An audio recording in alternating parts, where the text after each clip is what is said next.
मैं रोहित वर्मा। दोस्तों, मैं आज डाटा प्रोटेक्शन रिजीम के बारे में बताना चाहता हूँ आप लोगों को। जैसे कि देख रहे हैं हम लोग कि आजकल बहुत वैश्विक महामारी चल रही है, जिसने डिजिटल अर्थव्यवस्था में आम जनमानस की भागीदारी को बढ़ाने में अतुलनीय योगदान दिया है। हालांकि इसके बावजूद इसी अवधि के व्यक्तिगत डेटा उल्लंघन के मामलों की संख्या में भी चिंताजनक रूप से बढ़ोतरी देखने को मिली है।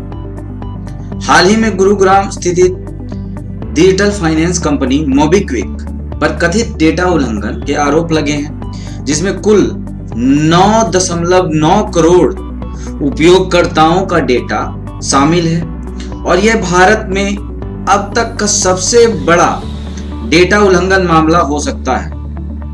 मौजूदा दौर में डेटा के महत्व को देखते हुए इस प्रकार की घटनाओं को रोकने के लिए उपयोगकर्ताओं के हित की रक्षा करने के लिए एक मजबूत डेटा सुरक्षा कानून काफी महत्वपूर्ण है।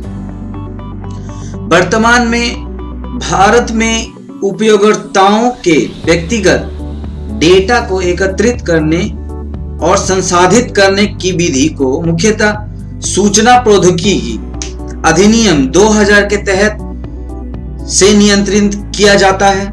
साथ ही कई जानकार मानते हैं कि यह अधिनियम उपयोगकर्ताओं के व्यक्तिगत डेटा की प्रभावी सुरक्षा सुनिश्चित करने में सफल हो पाएगी।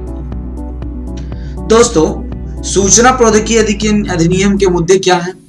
सबसे पहले ये जो नियम बना है इसके मुद्दे क्या है, ये किस चीज के लिए फंक्शन है? पहले ये तो सहमति का दुरुपयोग, डेटा गोपनीयता की अपेक्षा, समग्रता का अभाव, अप्रचलित। दोस्तों, अब व्यक्तिगत डेटा संरक्षण जो है विधेयक 2019 का जो नियम, वो क्या है दोस्तों? उसके अंतर्गत क्या क्या आती है?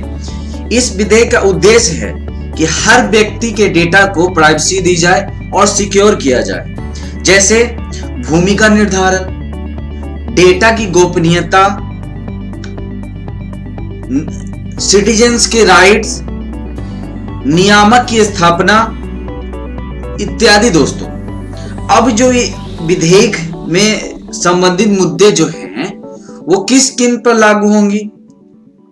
जैसे उदाहरण के लिए विधेयक में खंड 35 के तहत केंद्र सरकार किसी भी सरकारी एजेंसी का विधेयक का अनुपालन करने से छूट प्रदान कर सकती है। ठीक है, इसमें सबसे पहले सहमति की अवधारणा के में बदलाव, डीपीए का व्यापक अधिवेश।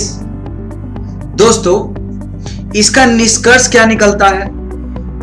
मौजूदा डिजिटल युग में डेटा एक मूल्यवान संसाधन है जिसे अधिनियमित नहीं छोड़ा जाना चाहिए। इस संदर्भ में मौजूदा समय भारत के लिए एक महत्वपूर्ण डेटा सुरक्षा कानून की दृष्टि से काफी महत्वपूर्ण है।